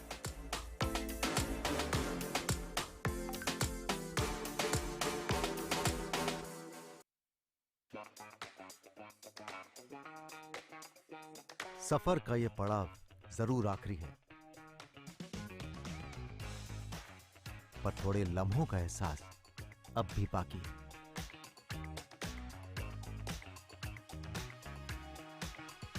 हर पहलू में कई रंग मिले जीवन के, पर थोड़े रंगों में रंगना अब भी बाकी। कई अद्भुत मंजर देखे, कई नई बातें जानी, पर थोड़ी जिंदगी की मुस्कान इस वक्त की सुराही में अब भी बाकी है। भावनात्मक जुड़ाव मुझे जो है इससे नजर आता है। मीलों चलकर अब मंजिल के करीब हूं मैं, पर गंगा से विदा लेना अब भी बाकी है। इस शो ने और गंगा ने जो मुझे दिया है वो मेरे लिए बहुमूल्य है। रग रग में गंगा, एक निर्मल अविरल यात्रा देखना ना भूलिए हर शनिवार और रविवार शाम 8:30 बजे आपके विश्व स्वास्थ्य संगठन ने यूरोप में कोरोना के बढ़ते मामलों पर चिंता जताई है। डब्ल्यूएचओ के निदेशक हैंस क्लूज ने कहा कि 53 देशों में संक्रमण की वर्तमान दर गंभीर चिंता का विषय है। पिछले 4 हफ्तों में यूरोप में कोरोना के नए मामलों में 55% से अधिक की वृद्धि देखी गई है। डब्ल्यूएचओ ने कहा कि यूरोप में पर्याप्त मात्रा में वैक्सीन उपलब्ध है, लेकिन वैक्सीन का वितरण समान नहीं रहा है। यूरोप में इस हफ्ते में कोरोना के 18 लाख केस सामने आए हैं। ये पिछले साल की तुलना में 6% ज्यादा हैं। वहीं कोरोना से इस हफ्ते 24,000 लोगों की मौत हुई है।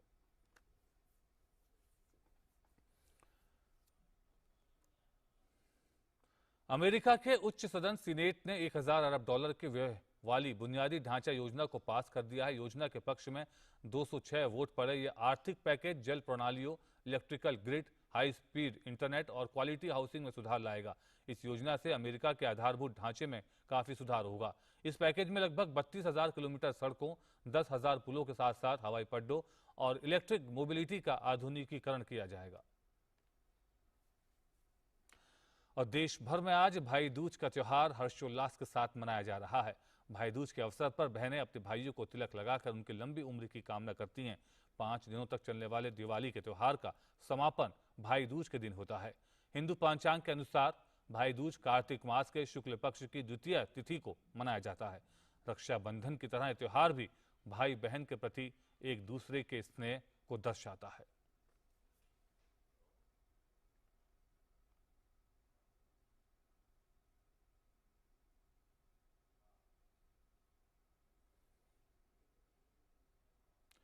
और प्रधानमंत्री नरेंद्र मोदी ने देशवासियों को भाई दूज की शुभकामनाएं दी हैं। पीएम मोदी ने ट्वीट करते हुए कहा कि सभी देशवासियों को भाई दूज की ढेरों शुभकामनाएं।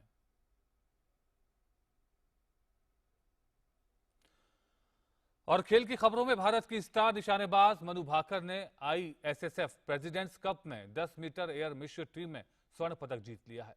मनु भाकर ने ईरान के जावेद फोरोगी के साथ मिलकर फ्रांस के मिटिल्डे लामोले और रूस के आर्तेम चेरनोसोव को 16-8 से हरा दिया। अन्य भारतीयों में अभिषेक वर्मा यूक्रेन की ओलेना कोस्टेविच की जोड़ी 6ठे स्थान पर रही, जबकि सौरभ चौधरी और स्विट्जरलैंड की हेइडी गर्बर डी की जोड़ी 7वें स्थान पर रही।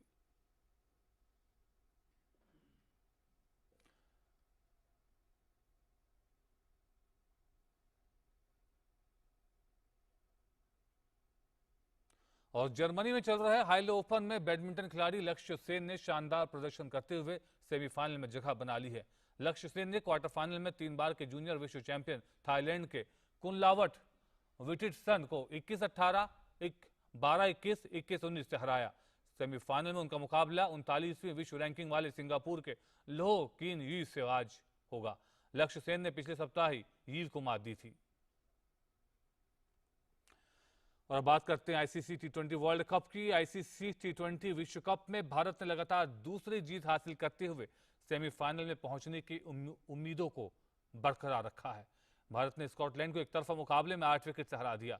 स्कॉटलैंड से जीत के लिए मिले 86 रन के लक्ष्य को भारतीय टीम ने केवल 6.3 ओवरों में 2 विकेट गंवाकर हासिल कर लिया।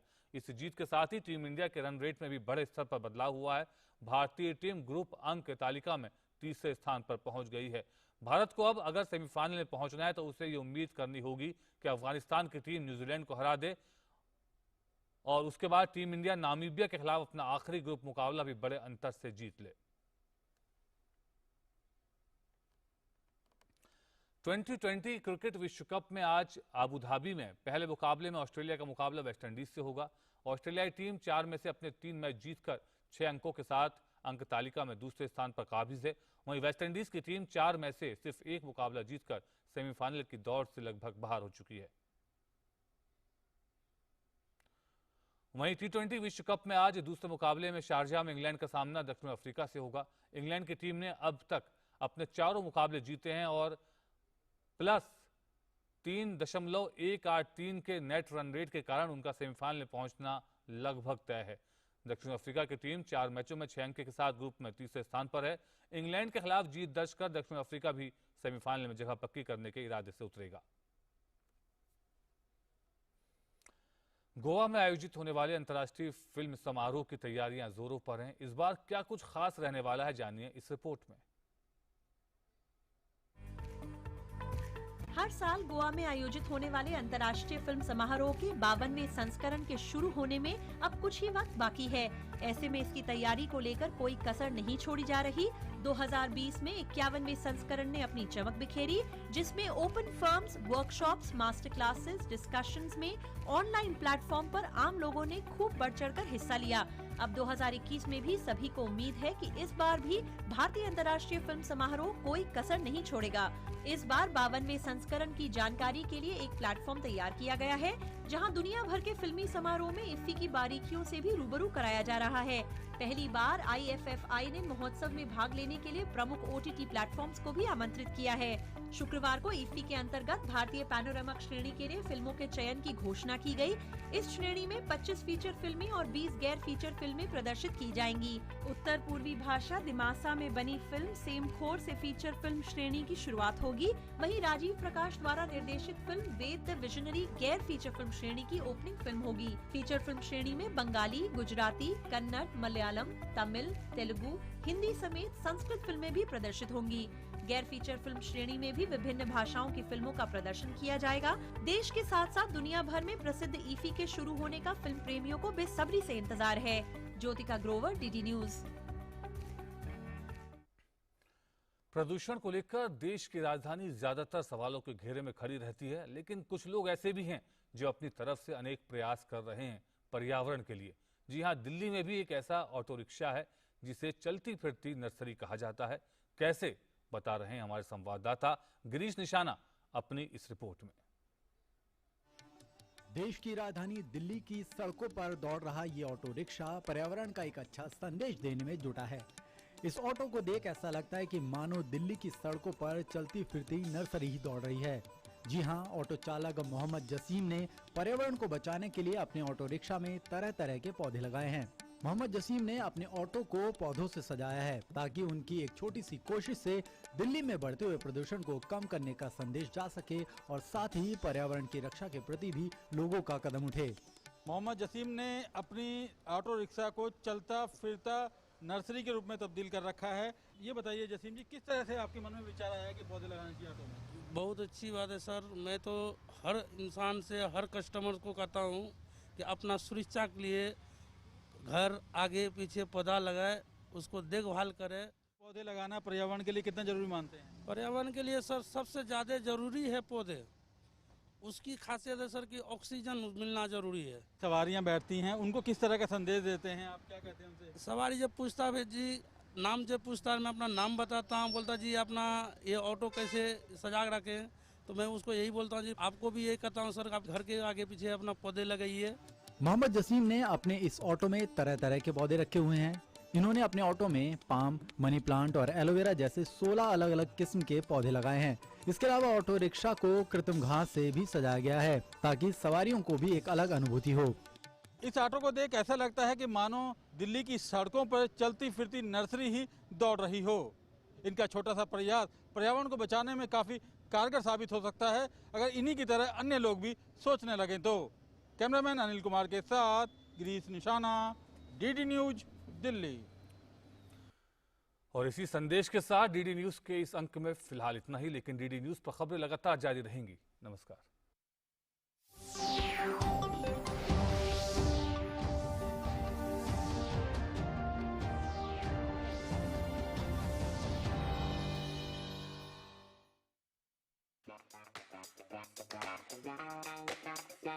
सफर का ये पड़ाव जरूर आखिरी है, पर थोड़े लम्हों का एहसास अब भी बाकी है।